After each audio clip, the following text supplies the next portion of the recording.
We interrupt this program to bring you an important Wayfair message. Wayfair's got style tips for every home. This is Styles McKenzie helping you make those rooms sing. Today's style tip. When it comes to making a statement, treat bold patterns like neutrals. Go wild, like an untamed animal print area rug under a rustic farmhouse table from Wayfair.com. Arr, fierce. This has been your Wayfair style tip to keep those interiors superior. Wayfair, every style, every home.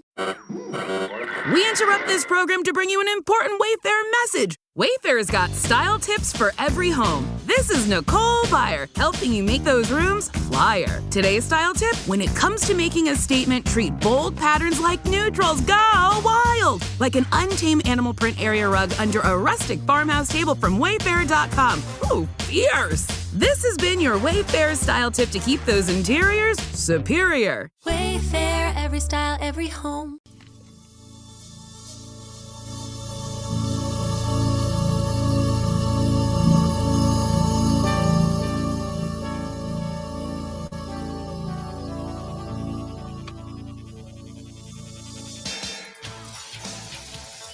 It is time to leave your worries outside and laugh with us inside the Treehouse. I'm Dan O'Malley, joined today by co-host Raj Sharma,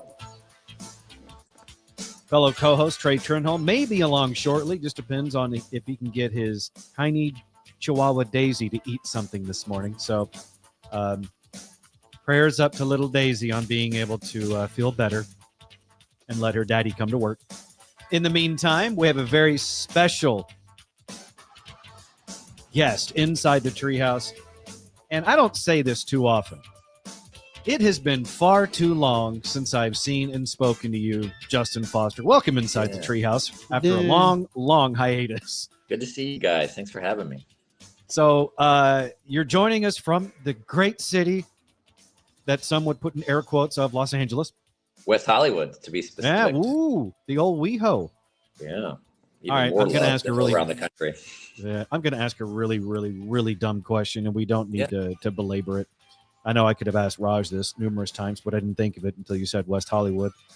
Is the Pink Pony Club real, or is that just in the song? Yeah. So the Pink Pony Club is the Abbey. Mm-hmm. Okay. So it's just, is that Chapel Roan's name for it, or is that like a common name for it, or is it just her name for it in the song so they don't have to pay any money to the actual club? Well, that's a great question. I think I'm the wrong person to ask, but it is interesting that the Abbey they have the chapel. It's it's like the second part of the Abbey. So I don't know if there's a connection there. I'm a big fan of hers, by the way. And my sister-in-law was in town and I took her by the Abbey and I was like, there's the Pink Pony Club. Cause there's the giant, but it's not pink. It's like white. Anyways, whatever. Yeah. I don't know if I don't know. We'd have to look that up because I am interested to find out the connection, but it is the Abbey. Yeah. Gotcha. I mentioned this, and it really has been. It has been way too long. We go way back. The three of us do radio and comedy days back in Dallas, and radio stuff back at the old RIP station, Live 105.3, along with many people now, not just the station who have passed on. Things have gone pretty well for everybody, all things considered. You're in LA now. It was such an interesting time how the Dallas comedy scene had a group of guys that all basically migrated west to take the big chance in LA. And some are still there. Some have moved back. Some have, are still kind of touring around. How's LA treating you? It's good. I love it. Yeah. It's funny. Raj was like our Sherpa. Is it Sherpa? Raj went out first and surveyed the land for us, and then we kind of followed him out. But it's so funny. It took me a really long time to really settle in here and like it. And it's been the last 2 years where I love it. And I've been out for 13, if that tells you anything. Jesus. So it only took 11 years to actually enjoy where you lived. And now I love it. Yeah. So what changed? I think me mostly. I don't think the city hasn't certainly changed at all. I think just living in acceptance. I was sort of living in two different places, my family, my friends, and everything was in Texas, and I was stuck between two worlds. And I kind of finally accepted I live here now, and I got my own place, and I'm living alone for the first time since I was in my 20s. Oh, wow. So I kind of feel like a grown up. No, I get that. It's a big step. I mean, I moved a couple of years ago, and I mean, I lived in DFW area from the age of 9 until what 42, 43. I mean, that's a long time in one space, and so I completely relate to what you're saying. It's like you move somewhere, and then you're not fully there yet. Yeah, I felt like I was on vacation, honestly, and I tell people this honestly until about like 2 years ago. I never really felt like, because I was going home every couple of, or home. See, I still do it. I was going back to Dallas every couple of months, and I was just like, sometimes I wouldn't even tell people. I would just fly in and just spend a week or two with the family, and so. Yeah, it just really feels like I was on vacation here, just sort of visiting. I mean, I lived in DFW for 33 years, and I still had stuff in storage there, and up until like 5 years ago, I was like, I'll be back. Yeah, I still keep a small storage thing in Dallas. It's mainly for Treehouse stuff. When I go to Dallas to do, and we'll do like a live show somewhere in North Texas. That's mostly where that stuff is kept. But yeah, I mean, other than that, I still got that little thing there. But after a while, you finally do sort of, maybe some people don't ever, but you eventually accept, okay, this where I am now is actually home. Yeah, I think it had a lot to do with like living with roommates and like sleeping on people's couches. And then like, I think now like having this place that I love, that's so quiet and peaceful. And there's a park across, it's just like, there's a park here and there's a park there and my gym's there and I went the grocery store and I just walk everywhere. I'm like, okay, I just had to find the neighborhood. Yeah. Yeah. It's very difficult to do in North Texas. Usually it's drive everywhere. Yeah. What is it? Yeah. Raj? And you get a sense, I mean, you feel more grounded once you have like your own space and your own routine that you're going to do, day in and day out. So yeah. Which is an amazing thing to say that you feel grounded when you're a stand-up comedian for a living. Yeah. Well, yeah, I know. I think that I do so much to be able to navigate that lifestyle, to be grounded, that the comedy part's so easy because I mean, my morning routine is insane. Like you guys would think I'm a crazy person, but I do so much in the morning to be able to not lose my mind.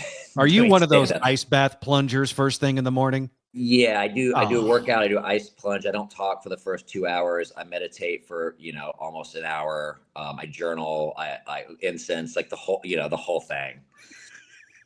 Wow. Yeah, I'm one of those guys, and it sets everything off. There was a guy that went viral for that a few weeks ago. He posted his morning routines. This is what I do every morning, millions of views. And it started at like 3-something in the morning, and he's taking like a 20-30 minute ice plunge. Oh, that's crazy. Yeah, he does like it with his face and then his body. Then he journals. Then he goes to work. I mean, meditation, all this stuff, goes to work out. And then I've seen people make fun of it, and rightfully so, because all these gurus are out there saying, here's what your ideal morning should consist of. Well, by the time you're done doing all that, it's time to eat dinner. Yeah. You haven't even had time to go to work. Yeah, that's a little much. I think the non-negotiables for me is like meditating. I like to meditate for like an hour, and then a journal, which is also turns into comedy joke writing. So, that's for my career also. Yeah, and that just kind of, and then not talking for the first like hour or two. So, I enjoy part of that. I like waking up and kind of doing my own thing for the first little bit and not having to have a discussion or whatever the case is. It's very simple. I wake up, I chug a bunch of water, I take the dog outside, make a cup of coffee, and then I yell at my watch for telling me to be mindful today and take some breaths. I'm like, I just woke up, Siri, leave me alone. Yeah. Just Yeah. leave it be. It is funny when I tell people, I'm like, all right, so I like to like throughout the day, I like to do 3-minute or 30-minute meditations. I like to go to the gym. I like to do like a cold plunge. I like to, journal, make a gratitude list. I listen, and then they're like, oh, wow, you're so, I'm like, no, I need all of that or all like I'm a crazy person and I need all of that to be okay. I'm not better than you. I'm a lunatic. This is what I do every morning just to reach everyone else's baseline. Yeah, exactly. So I can yell at drunk people all night. We're joined by Justin Foster inside the Treehouse. His website it's justincomic.com, right? Yeah, that's it. Yeah, we'll have more with Justin coming up right here inside the Treehouse. Stick around.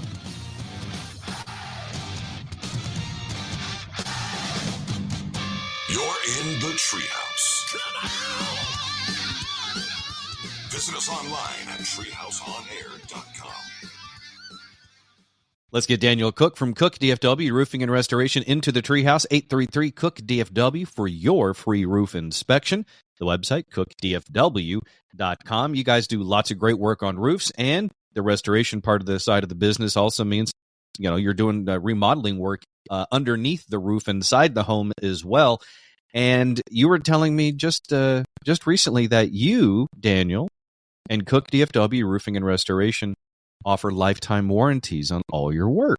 Yeah, Dan, that's something that we talked about for a while now, and we decided to go ahead and just pull the trigger on it. We've had excellent reviews. We've had excellent referrals. People really love our work when they give us a chance, and we just want to put our money where our mouth is. And, that's the best way I can always say that is just back it up. Back it up. When I was growing up and I told somebody I was going to kick their ass, you got to back it up.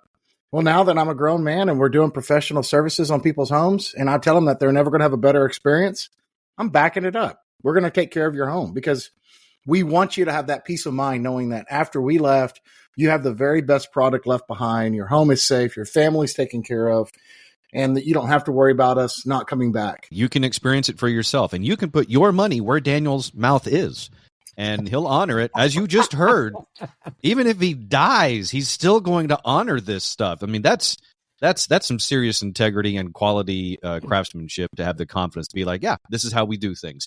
So you give the man a call for that free roof inspection, 833-COOK-DFW, the website, cookdfw.com. You're in the Treehouse. Visit us online at treehouseonair.com.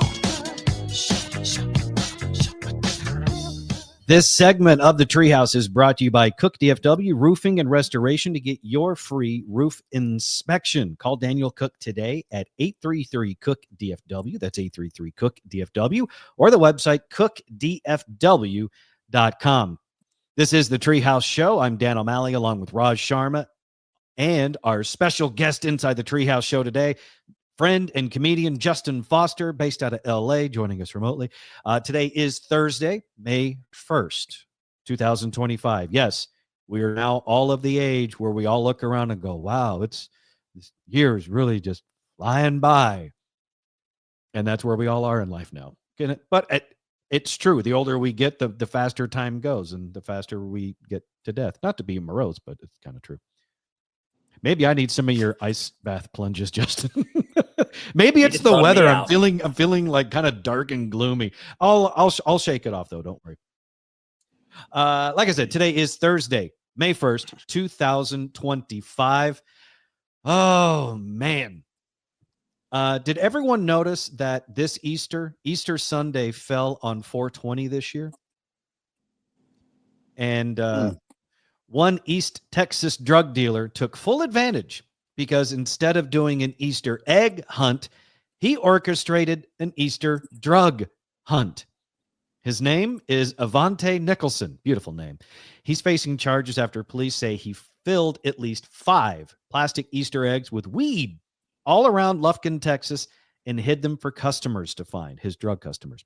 Police found out about it because he posted photos of the eggs on Facebook as a social media promotion. So drug dealers are now doing promotions. Just keep that in mind. He told people that whoever shopped with him that day would get hints revealing where the eggs were hidden.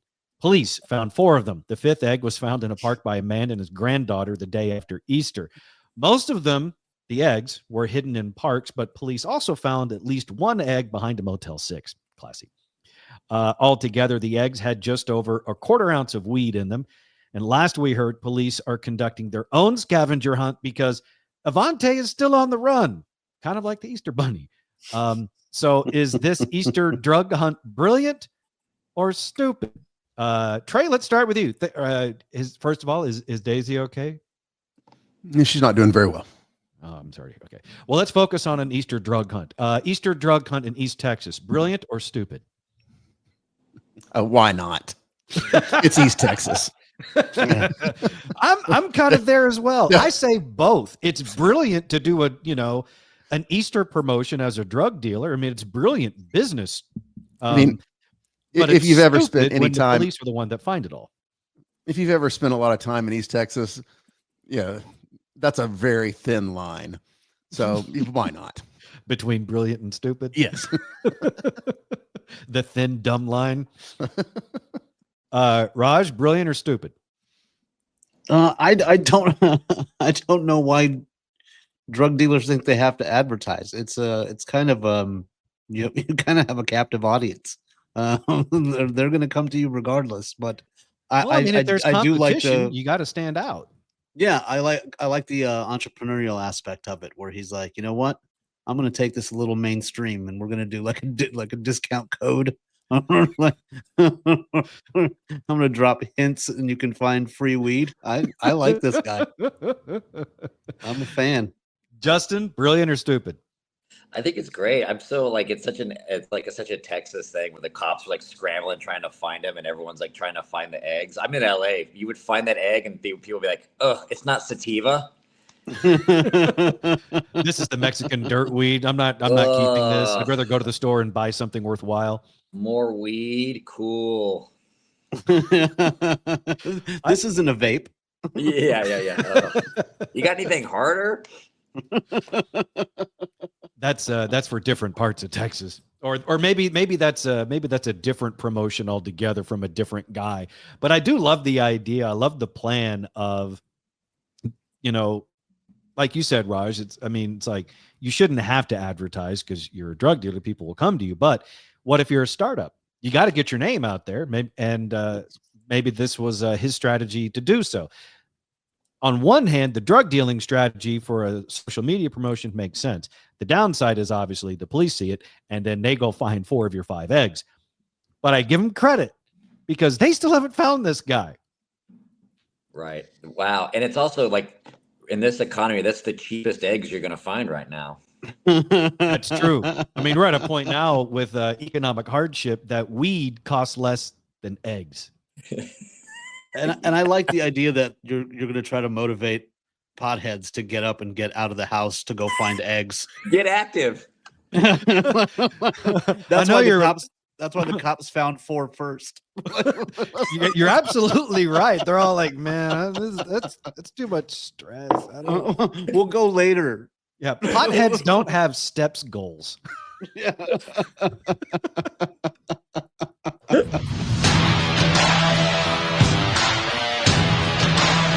You're in the Treehouse.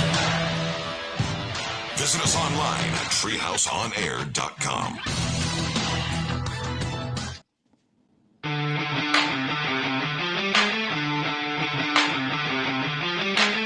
You're listening to the Treehouse. Visit us online at treehouseonair.com. It is time to advertise right here inside the Treehouse Show. Sponsorship opportunities are available. If you're interested, just shoot us an email, treehouseonair@gmail.com. That's treehouseonair@gmail.com. And advertise right here inside the Treehouse Show. I'm Dan O'Malley along with Trey Trenholm. Welcome in, Trey.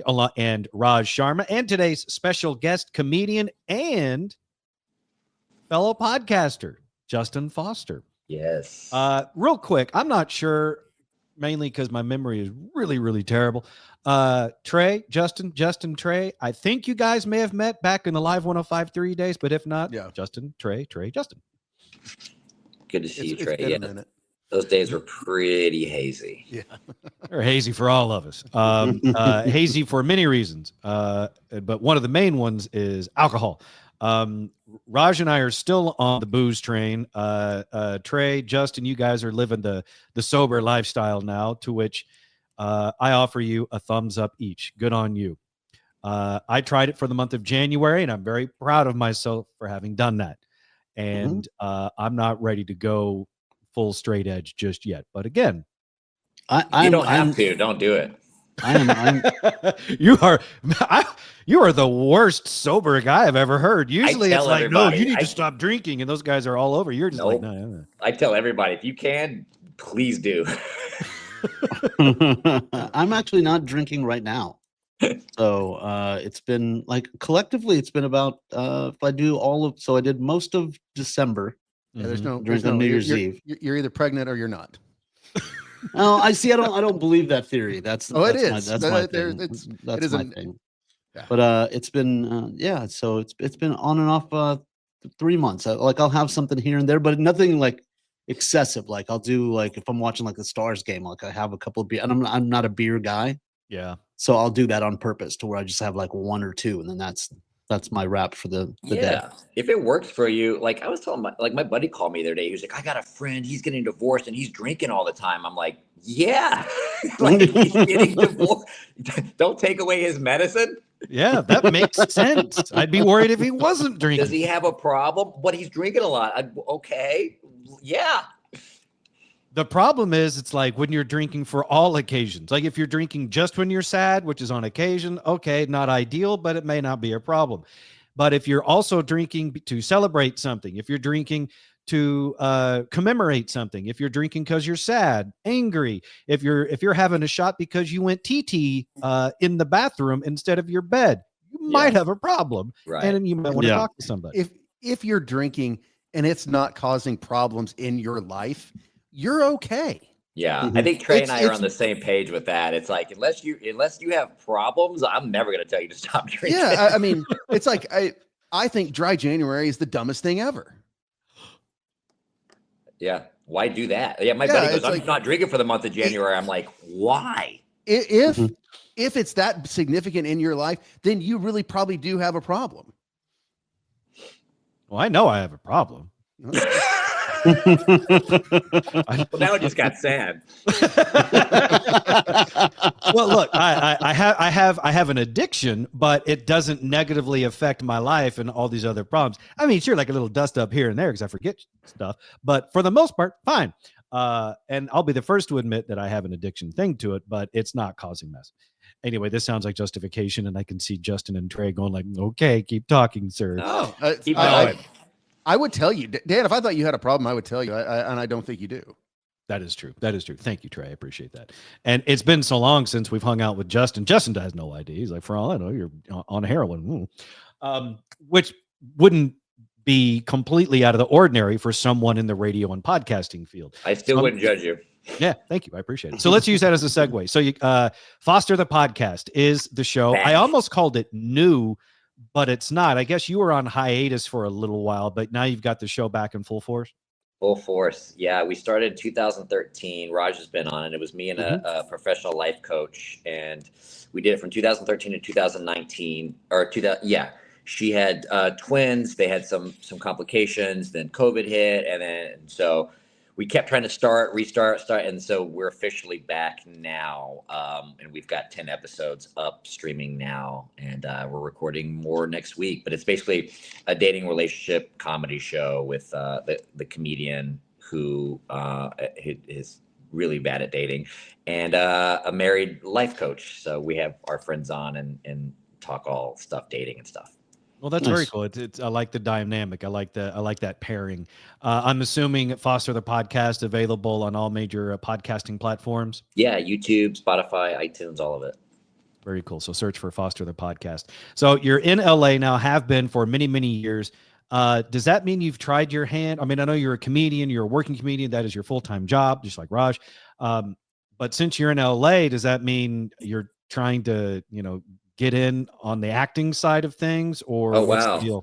That's funny you asked that. Somebody asked me that yesterday. I wouldn't consider myself an actor because I think it would be a disservice to people who actually have taken acting stuff and taken it seriously. But people do put me in stuff, and I actually just filmed a movie. I was on set for 6 weeks last year that should be coming out this year, where it was really fun. I think comedians, I'm not trying to do Shakespeare, but I think if you throw a comedian in a role, I think that we understand the beats of comedy and we could take direction really well. And dude, the director was like so happy with me and like barely have any notes. He actually called me after we were filming. He was like, dude, I feel bad. He was like, after you do your scene, we would just move on to the next one. And I didn't tell you that you were doing a good job. I just want to let you know that you killed it. I was like, hey, no notes is good. Like, I'll take it. Yeah.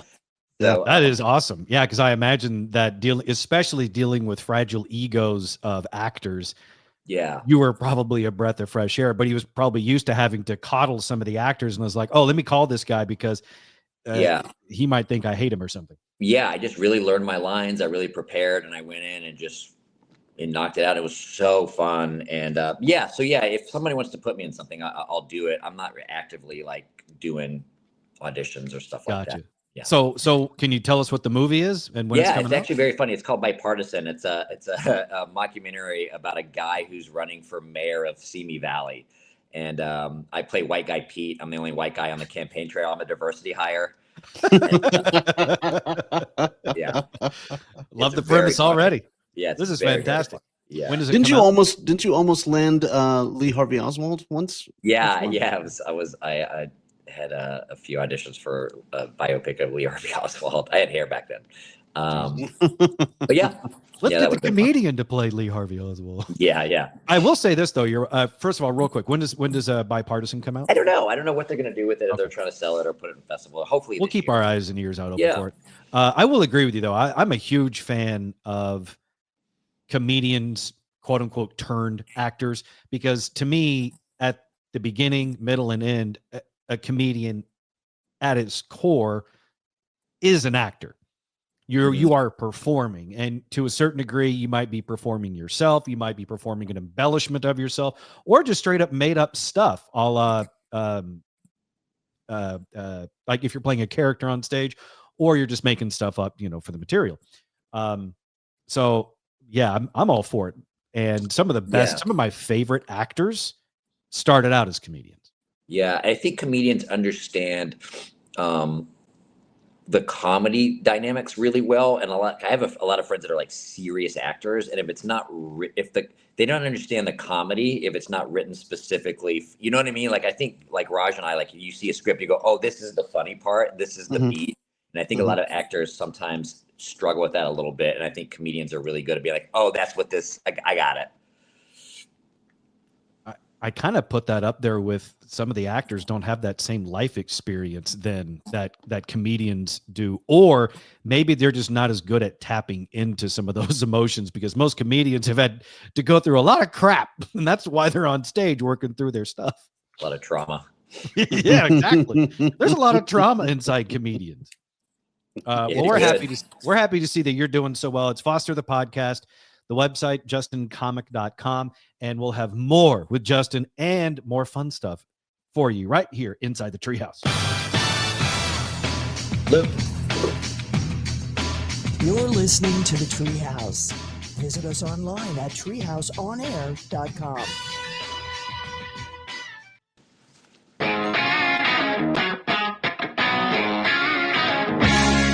You're listening to the Treehouse. Visit us online at treehouseonair.com.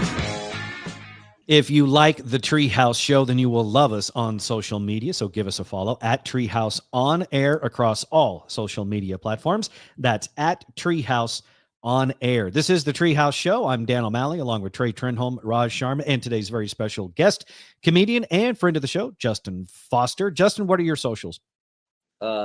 At THE Justin Foster, the Justin Foster. Yeah. That's like my personal one as well, as at the Dan O'Malley. So yeah, at the Justin Foster, give him a follow as well. Today is Thursday, May 1st, 2025. Back to something extremely persistent when it comes to topics here inside the Treehouse Show. We've talked a lot about Mount Everest over the past year, and we're going to do it some more right now, because if you dream of climbing Mount Everest, pay attention, because Nepal has announced a major rule change for anyone who wants to climb Mount Everest. Nepal will grant permits to climb Mount Everest only to those people who have previously scaled at least one 7,000-meter peak within the country. 7,000 meters, by the way, is just shy of 23,000 feet. Everest is 29,030 feet. This is a major shift for the tourism-dependent country on the world's highest mountain because of concerns over overcrowding and ecological imbalance, which both sound like code for the Sherpas are tired.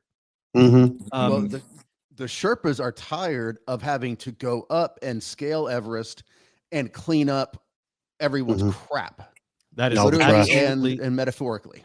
That is absolutely true. The Sherpas are not physically tired.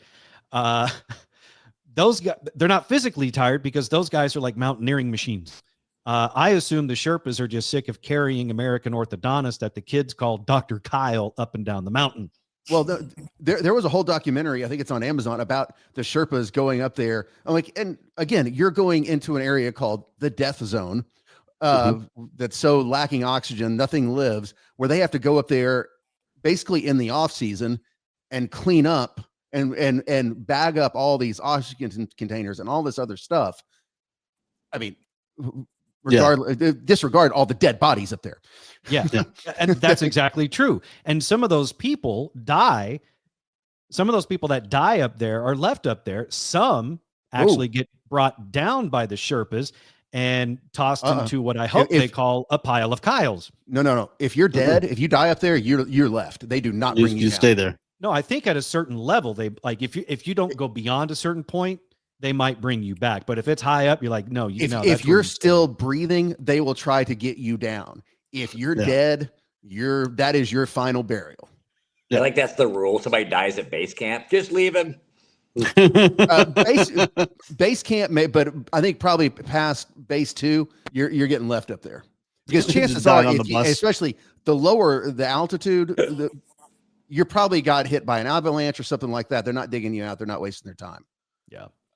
But that also, if you've ever watched some of the videos over the last couple of years of the hundreds of people in line waiting to get to the summit. Yeah. And a lot of it's people with it. Raj, here you go. It's stupid white people with too much money. Yes, there we go. And that's why I mentioned American orthodontists that the kids call Dr. Kyle, because that's what it is. And this is where I think it's a good thing that Nepal is saying, look, we're not going to let you amateur adventurists on this mountain for us to clean up after or leave your body up there because it's too busy. It's too packed. The lines to the top of Everest are starting to look like the lines at the Texas Giant at Six Flags. It's gotten ridiculous. So now they're going to say, in order for you to get a permit to climb Everest, you have to have climbed another peak in Nepal that's at least 23,000 feet. So you at least show some competency to make it to the top of Everest and not die. Yeah, you're going to have all these white people from LA be like, I hike Runyon. So I can do this. Yeah. The Sherpas are just tired of carrying trash bags full of Monster Energy drink down every year. I really do think that's a big part of it. I mean, and the first thought is, okay, is this new rule to climb Everest a good idea, or is it possibly going to too severely hurt Nepal's tourism? I'm pretty sure Nepal's tourism, like, we're good. They can just charge more. It's not like there's going to be a lack of people. And notice they said in country. So that means you got to go hike another mountain in Nepal. So no, I think it does nothing but help their business, because when you go to Everest, it's not like wham, bam, there, I did it. You're done in 3 or 4 days. It's usually a 3 to 5 week period that you're up there from base camp and then acclimating. So, the stupid white people that want to plump down 100,000 plus, I think there's still plenty of them. I would just like to say, by the way, because you guys keep saying stupid white people from LA, I have no desire to. I didn't say LA. Yeah, well, I didn't say LA. Oh, I thought Raj does. Raj does. Oh, yeah. But that's why the topic of Everest keeps coming up, because at the core of the different races of humans, the whites are the ones that are really into adventurous stuff. We're the ones that get eaten by sharks. We're the ones that die on Everest. We're the ones that die hang gliding. Yeah, it's like, is life not scary enough? You got to go look for it. What are you doing? Yeah. Like there was a guy during the NFL draft, a black kid who got drafted, and he missed his phone call because his name is Quinshawn, and he was taking a dump in the bathroom. Whereas someone else that could have been picked is probably climbing up K2 somewhere in Nepal. Yeah. He didn't get service because he was hand gliding.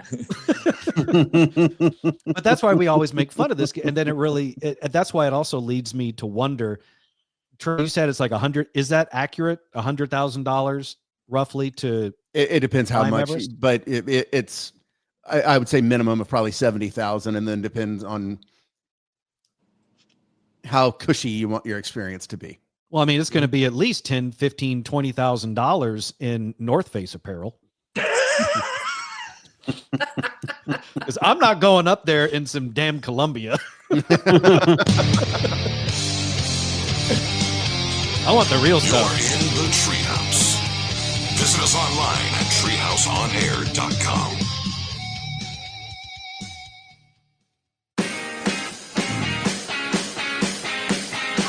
You're in the Treehouse. Visit us online at treehouseonair.com.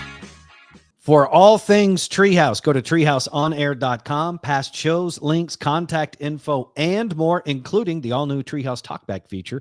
That is the microphone on the lower right-hand corner of the website. Click that to leave us a message right here inside the Treehouse. The website, again, treehouseonair.com. I'm Dan. He's Trey. That's Raj. And along for the ride today is friend and comedian Justin Foster.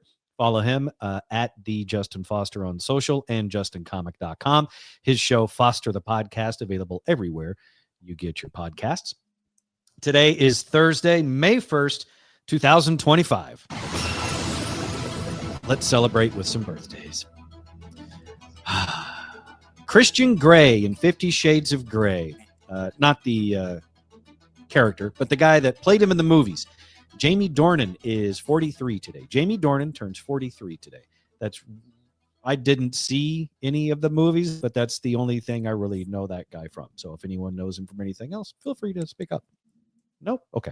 Darius McCrary turns 49. He famously played Eddie Winslow on Family Matters.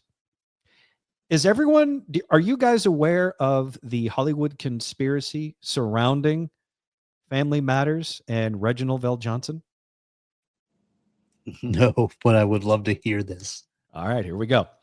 So there is a theory in some crazy people circles, I'm not saying I'm one of them, that Reginald Veljohnson, who is the actor that plays the patriarch in Family Matters, was also the sidekick LA police officer Al Powell in Die Hard 1 and 2.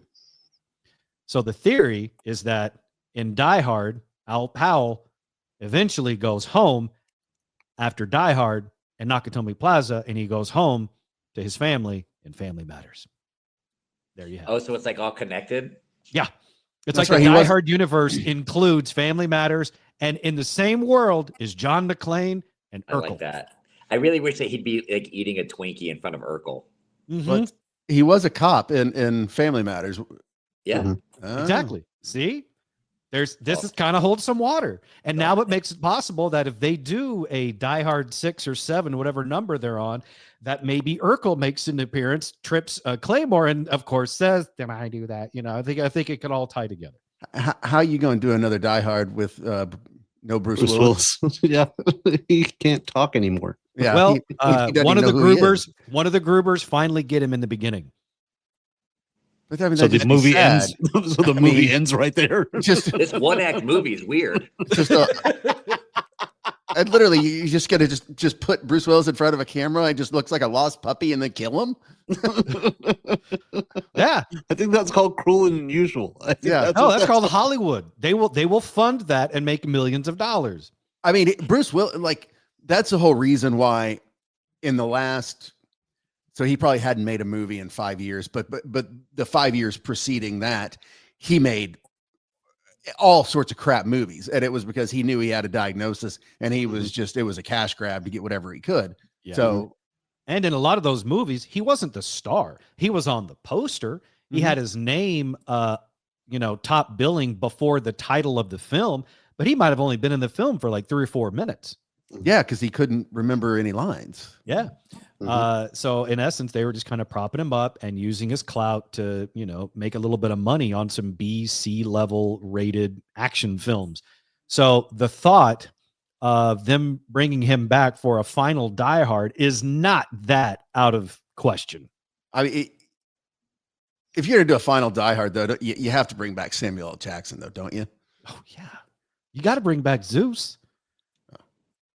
You know what? Maybe there's a reunion there, because in the universe where Al Powell from Die Hard, from Family Matters, the neighbor kid is Steve Urkel, maybe Urkel's long lost dad is Zeus from Die Hard with a Vengeance. And maybe Bruce Willis goes out, they put the sandwich board back on him, and no one saves him.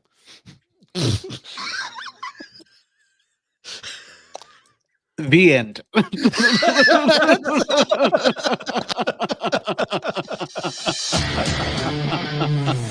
You're in the Treehouse. Visit us online at treehouseonair.com. And that's why we do birthdays.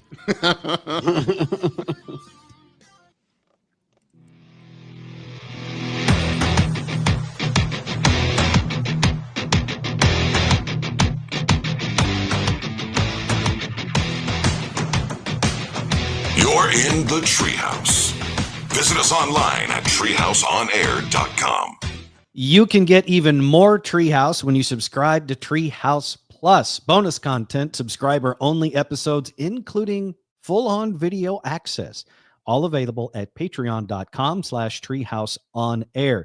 That's patreon.com/treehouseonair to get Treehouse Plus today. This is the Treehouse Show. I'm Dan, along with Trey, Raj, and today's special guest, comedian and friend of the Treehouse for many, many years, Justin Foster, at the Justin Foster on social, and justincomic.com for the website. Foster the Podcast is his podcast, which you can catch everywhere you get your podcast. Same places that you get this one as well. Today is Thursday, May 1st, 2025. We were just celebrating birthdays today. And before that, we were talking about the new permit process that Nepal is instituting for people to climb Everest. Mm-hmm. And Trey, you were telling us in a break that the airport, like just the airport to land to do the Everest hike, is terrifying, let alone the mountain itself. Yes, it's I'm actually sending you a video clip of it, but yeah, it's like you are literally it's a runway carved out on the side of a mountain. It is. Mm-hmm. Oh, so my worst nightmare. I already hate heights, so I'm not going anywhere near the top of Everest. Yeah, same with you, Justin. The scariest part of me, I wouldn't even hike. It wouldn't even be hiking Everest. It would just be landing at the airport to go to Everest. Yeah, I don't think I could even do that first part successfully. No. Yeah, and when you I've been to that airport, and really, well, I mean, there's the one in Ladakh is very similar. I'm sure there's one in actual Nepal, but no, that's Ladakh is the one. Is the one? Yeah, okay. Yeah. Ladakh is. I've been to that airport. When you land at 14,900 feet above sea level. So you have to have blood thinners. Otherwise, it's this weird phenomenon that happens. We were in Delhi. From Delhi to Ladakh is an hour and a half flight, which you wouldn't think, from in North India to like the northernmost part of India with the Himalayas. And I got my blood thinner at 6 o'clock in the morning, but we didn't fly out until noon, and we didn't land until like almost 2. So my blood thinner had worn off. And you land at 14,900 feet above sea level with no blood thinner, it makes for a very interesting situation. The only way I can explain it is if you were like when you were in high school, or maybe your first couple years of college, or at home, and you come home like on a Friday night and you think your parents are asleep but they're still awake and you're drunk, so you try to pretend like you're not drunk but they know you're drunk. But you think they don't know. So I was walking through the Ladakh airport and I was so loud, and it's the drunkest you can feel without having any alcohol. I was loud. I was over enunciating everything, and I was like trying to play it cool, like just had my luggage, and I'm like, "How are you guys today? Thank you so much for having us here." And my handler came running up and she's like, "When was the last time you had a blood thinner?" I was like, "You gave me one at 6. And she's like, "Oh crap." So she ran to the medical van and went and got the blood thinner, and within 3 minutes it was all over and we were good. But yeah, it's a very interesting feeling, and to land at that high, and you could see Everest, which was really cool. But then we went to Pangong Lake, which is 18,900 feet above sea level. And the road that goes there is supposed to be a 2-lane road, but it only fits one car. And there's no guardrails on the side. Nope. And I started, like, when the guy would turn, like the wheels, like the tires would be on the edge of to let the other cars go by. So, I mean, I started making stuff up. Like we like make a turn and you could like feel like half the tire is on the road and half the tire is not. So I hate when people clap when you land a plane, right? Yeah. I would be constantly clapping on that road anytime we did a successful 3-point turn. Oh my God. I was making stuff up. I was like, please just get me to Pangong Lake safe. My kids are waiting for me at home. I don't have kids. Listen, I was just making it up. Again, and this is my love of documentaries, but some of the documentaries about Everest, and there's one that almost part of it or half of it is just the trip to get to base camp at Everest. And the as Raj describes, the roads that you may be hanging off the side of the mountain because there may be another car, there may be a herd of goats. You don't know. That's true. Yeah. And then some of the bridges you walk over, Dan, you would not survive. No, I'm not going. Because a couple of them, they look like something out of Indiana Jones and the Temple of Doom. Yeah, dude, no way. I had an actual panic attack driving over the Golden Gate Bridge recently. I've been there, and I couldn't even walk out halfway. I think I went about a quarter of the way out onto the bridge. I'm like, I'm good.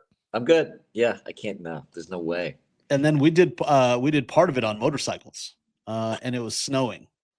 So now snow. Were you in a Fast and the Furious? Where did this white part of you come from? It's a very Indian. It's a very Indian thing to travel on motorbike. But yeah, I mean, we did the motorcycles, and it was same thing. There's no guardrails at all, and so like we had the Indian military came by because they were doing some work on the bridge that we were actually going to be crossing. Oh, that's good. Yeah, it's a great sign.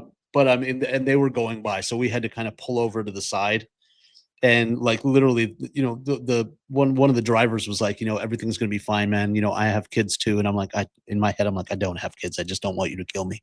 No, there is no way I'm going out on a bridge where they just took the under construction sign off it. And he goes, nothing really happens here. And I look down, and there's like 2 burned out trucks.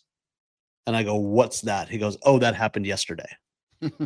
I go, so what do you do with because it's in a ravine. And I go, what do you do with the bodies? He goes, they stay there. Oof. Like there's nobody going down there to retrieve those bodies. That's just where they live now. Today's show brought to you by Mount Everest Tourism. Join the fun today. Come to Nepal. You'll really love Mount Everest if you can get there. God, screw that. Screw all of that. Ugh. Justin Foster, it's great seeing you. It's been way too long. If you're up for it and would like to, we'd love to have you back inside the Treehouse. Yeah, definitely. This is so much fun. Yeah. Check out Justin. Any upcoming tour dates anywhere fun? They're all on my website, justincomic.com. Cool. Yeah. So hit up Justin's website, justincomic.com. Follow him on social at @TheJustinFoster. Check out the show, Foster the Podcast. I'm Dan O'Malley. That's Trey Trenholm. He's Raj Sharma. For all things Treehouse, go to treehouseonair.com. We'll see you tomorrow right here inside the Treehouse.